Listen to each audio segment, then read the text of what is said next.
od toho najväčšieho psa na svete až po takéhoto milého psa. Dnes sa spolu pozrieme na 5 zvierat, ktoré neuveríte, že existujú. Gorila Kopyto de Nieve, alebo ako ju ľudia nazývajú snehová vločka, si získala celosvetovú slávu, keďže v tej dobe to bola jediná živá gorila s bielou srsťou. Táto gorila pochádza z rovníkovej Guinei, kde miestni farmári zabili niekoľko goril, ktoré im žrali banány. No keď našli vločku, ktorá bola v tej dobe ešte iba mláďa, rozhodli sa ju v roku 1966 predať do barcelonskej zoo. No bohužiaľ, táto gorila trpela poruchou zraku a taktiež nemalými problémami so srsťou. No aj napriek ním sa táto gorila dožila až do roku 2003, kedy po viac ako 30 rokoch v tejto zoo umrela. Herkules je absolútny unikát, keďže sa jedná o tú najväčšiu mačkovitú šelmu v súčasnosti s hmotnosťou neuveriteľných 418 kg. Herkules je miešanec samca tigra a samice leva a už v súčasnosti dorastol skoro dvojnásobku veľkosti svojich rodičov. Taktiež je v dnešnej dobe pod dozorom špeciálnej organizácie, ktorá sa zameriava na pomoc veľmi vzácnym a ohrozeným druhom. A podľa všetkého sa má dnes Herkules veľmi dobré.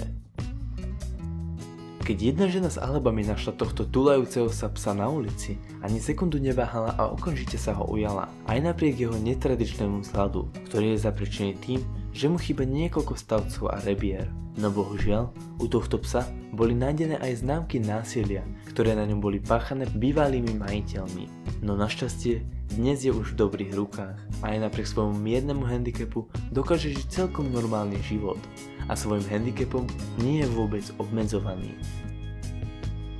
Watusi je plemeno pôvodom z Južnej Afriky, kde bol chovaný u kmeňa Tutsi v Rwande, podľa ktorého dostala aj meno. Tieto zvieratá sú známe hlavne vďaka svojim obrovským rohom, no lurč ich má zo všetkých najväčšie a vzdialenosť od jedného konca rohu až po druhý je 2 m a 13 cm.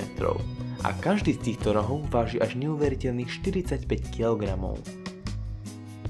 Tento pitbull menom Hulk mal iba 18 mesiacov a už v tomto veku vážil neuveriteľných 77 kg. Hulk žije v rodine, ktorá sa špecializuje na výchovu pitbullov a ďalej ich predáva napríklad policajtom. Iba prednedávnom Hulk vrhol šteniatka a odhaduje sa, že tie by vďaka svojim dobrým genetickým predpokladom mohli mať odhadovanú cenu až $500 000. No už na začiatku sa táto rodina vyjadrila, že samotného Hulka by nikdy nepredala, pretože sa jedná o člena ich rodiny a často ho môžete vidieť napríklad hrať sa s ich malým synom. Určite daj like na toto video, keď sa ti páčilo. No taktiež nezabudni pozrieť aj moju facebookovú stránku, kde každý deň nájdeš nové zaujímavé fakty. Ja sa už na vás budem tešiť opäť o 2 dní pri ďalšom top 5 videu. Prajem vám pekný zvyšok dňa, váš Otomo.